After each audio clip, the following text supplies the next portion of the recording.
After working with so many people, I started to realize sometimes people don't know where their messaging problem is. They know they have a messaging problem, but certain parts of your business and funnel may not actually have a messaging problem. And if you don't know how to dissect it, to uncover it, to read it, or to understand it, you could be working on something that doesn't actually need to be worked on. So when you start to understand the numbers behind your funnel, it starts to tell you exactly where your messaging problems are. And that allows you to uncover where you need to focus on. So what we wanted to do in this short episode is break down a lot of the numbers that you can use inside of your business to dissect where your messaging problems are. Enjoy. Hi, I'm Brandon Lucero, and you're about to experience the new way to thrive in business, entrepreneurship, and life by leaning into who you are, what you love, and standing up for what you want to create. Get ready, because this is where we go against the grain, say no to outdated society norms, and we say yes to change in order to create a happier, more fulfilled world. Welcome to the New Generation Entrepreneur Podcast.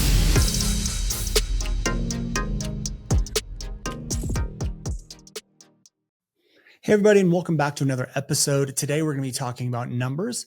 This is something that a lot of people don't know to talk about. They don't know how to measure it. They don't know how to read it, but numbers will tell you where your messaging problem is, where your strategy problem is, what's working and what's not.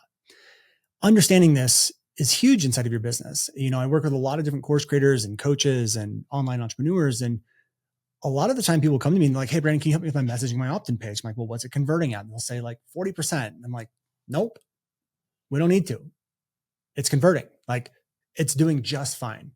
And they no, but Brandon, if I can get it to 42%, then it will do even better. I'm like, yeah, but that amount of time and energy we're going to have to put into that could be better spent on lead generation or content or something else that's going to move the needle more.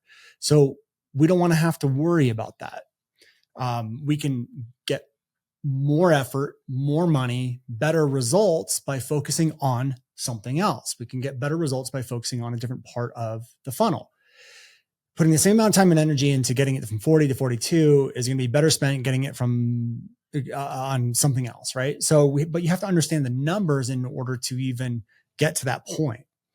So there's a couple of different numbers that we're going to go through today to help you determine where your messaging is working, where it's not, where your content's working, and where it's not.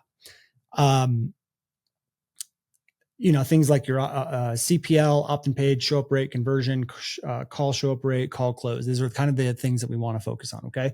So CPL is the first one, cost per lead.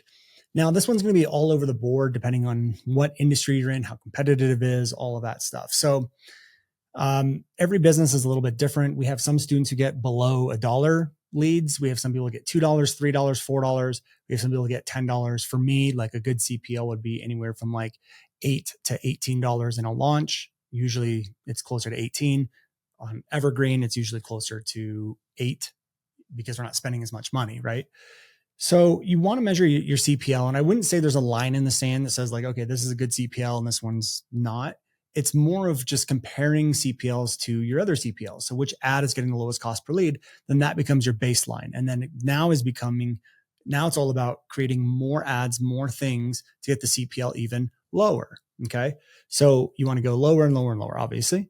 And that's kind of the goal is you just want to keep going as low as you can. Okay. So there's no line in the sand or standard of what you want, but you definitely want to monitor that. Now, the next one is going to be the opt-in page. So the opt-in page typically needs above 30%. If you're like 28, 25, you're maybe okay, but it's like borderline.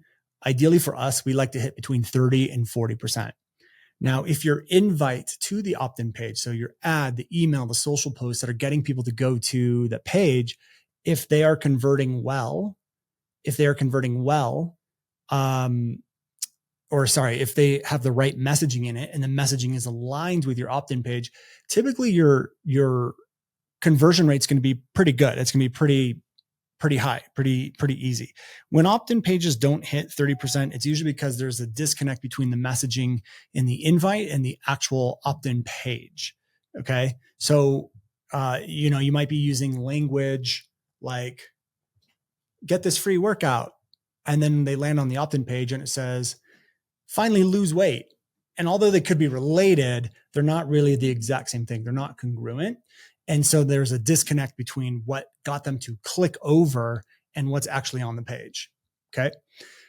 Um, so with that being said, the opt-in pages definitely need to be 30, 40%. 25 is like the lowest I would go on that. If you're not hitting at least 25%, you probably want to look at something's going on. It could be the page design, it could be the copy, it could be something else. Okay. So CPL, opt-in page. Now, after the opt-in page, the next step is that they have to show up. So this means they either show up to the launch, to the webinar, to whatever it is you're doing. So they have to show up. Once they, well, and that show up has a percentage to it. So there's going to be what we call the show up rate. So show up rates are something that have been going down traditionally over the years, from what I've noticed. But I would say at a bare minimum, you want like at least 10%. That means 10% of your opt-ins show up live. Okay. So 10% actually show up live. Not that 10% are consuming the content, but 10% are actually showing up live. So we don't measure the replays. We don't measure any of that stuff. How many people opted in and showed up? And then you divide the show up number by the opt-in number and you're going to get a percentage. So we typically want about a 10%. Now, if you're getting 15, 20, 25%, that's pretty dang good. Like there's nothing wrong there. Sometimes I've seen people even get 40 and 50%. So if you're above like in those numbers, those are like what I would call unicorn numbers. Those just they don't happen very often. But then when you get more and more and more, you get more and more and more people opting in. So like you're talking thousands. Now you have like 2,000 people opting in, 10,000 people opting in. We got to remember all the numbers that we have in the entire funnel, and they're going to go down a little bit. Okay. So they're going to go down a little bit because the more volume you do, the harder the numbers are to keep high. So keep that in mind. For us, when we do our big launches, we might have 10,000, 12,000 people register. We'll hit anywhere between a 10 and a 15% show up rate. Okay. So what happens is if the show up rate is not hitting those numbers, usually what that means is either the topic you chose or the emails you used or the marketing around the event to get people there was not working. In most cases, it's usually that the messaging around the event wasn't as strong as you thought it was going to be. Also, what we do is we really hound the replays. So when we do our like in a launch, we might do pre-launch content. So we'll do the content and it's pre-launch content and we'll be talking about it and we'll be telling people, okay, here's the date. Here's the date. When is it, guys? When's the date? Okay. The big event, So I'll do like live streams and things like that, but I'm always pushing the date. So people mark it in their calendars. They show up live, all of that stuff. Okay. So big show up rate. Number 2 is going to be conversion rate. So how many people actually buy is the next one. How many people actually buy? This is going to be the conversion rate. The conversion rate is going to be opt-ins divided by sales. So how many people bought divided by how many people opted in. Now, we typically are going to want between a 1 to 5% conversion rate. I would say 2 to 3 is kind of the goal. This completely depends on the price for the product. So if your price for the product is $5, you're probably going to have like a 5 or a 6% conversion rate. If your price for a product is $5,000 to $6,000, you're probably going to have a lower conversion rate, like maybe 1% or something along those lines. But typically I would say if you're selling anything between like, I don't know, $200 and $1,000, you're probably going to want a 2 to a 3, maybe 4% conversion rate. Anywhere from like 1,000 to 3,000, you're probably going to want, 2 to 3,000, you're probably going to want like a 1.8 to a 3, somewhere in that range. If you're selling a high ticket, the number can go down. So again, the price has a lot to do with the conversion rate you're looking at, but you typically, I would say, want between 2 and 3. Like if you're hitting 2 and 3%, you're doing pretty good. So that's typically what you're going to want, 2 to 3% there. And again, if those numbers aren't being hit, it almost always is the messaging around the conversion event. So that means your webinar or what I call your sales mechanism, your webinar, video series, live launch, whatever it may be. Okay. Okay. So let's just recap where we're at. We did the CPL.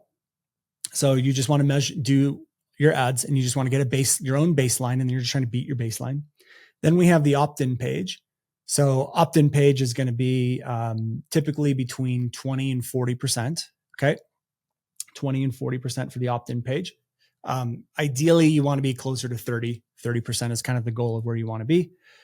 Show up rate, we want between 10 and 25%, but I've seen people get up to 40 and 50% sometimes. Conversion rate from opt-ins to purchases, you want anywhere from 1 to 5%. I would say a good goal is 2 to 3%.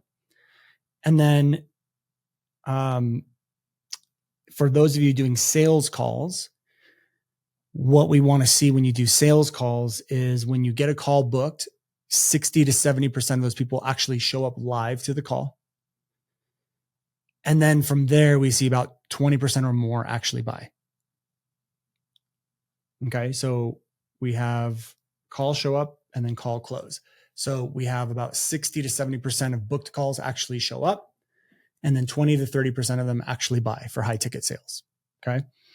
So again, we have CPL, opt-in, show up, conversion for calls, the call show up rate, and then the call close. Those are typically the numbers that you want to use. There's might be other numbers throughout your business that you can use, depending on the funnels or the business model that you have set up.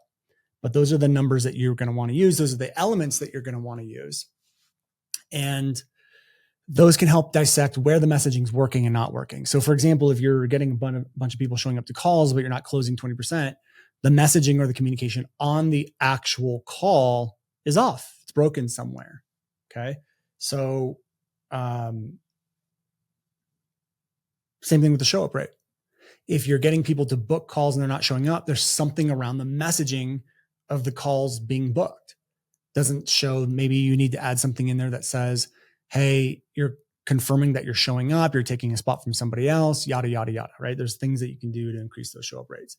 So understanding these numbers can help you determine where your messaging is working, where it's not working, where it's broken, where it might need improvement, and then also just where you don't need to touch it. So sometimes people put in a lot of effort for things they don't need to put in an effort for. And it's just wasted time and energy where you could be spending that energy somewhere else because there's somewhere else in the funnel that's broken. Okay. So again, CPL, opt-in, show up rate, conversions. If you're doing calls, call show up rate and call close are the numbers you guys can use. Like I said, it's probably gonna be a short episode, but you can start to use this to dissect where your problem actually is. And then you start to fix that first. So if you're looking at this and going, oh my gosh, my messaging's off. It's like, well, where is it off? Is it off here, here, here, and here, and here? I don't know. So you can start to look and dissect that. So numbers are highly important. They'll literally tell you where the problem is, where to spend your time and energy. Hope this was helpful. If you loved it, let me know. Take care, everyone. Hey guys, thank you so much for checking out another episode of the New Generation Entrepreneur Podcast. If you enjoyed this episode, go below, hit the subscribe button, and make sure you click on that bell icon and get notified every time we drop a new episode. Now, if you're looking for the show notes, we have them linked underneath this video, as well as our social media handles and some links to free training and offers that we drop from time to time to help you guys even further. So go check those out if you're interested, and thank you so much for tuning in to the New Generation Entrepreneur Podcast.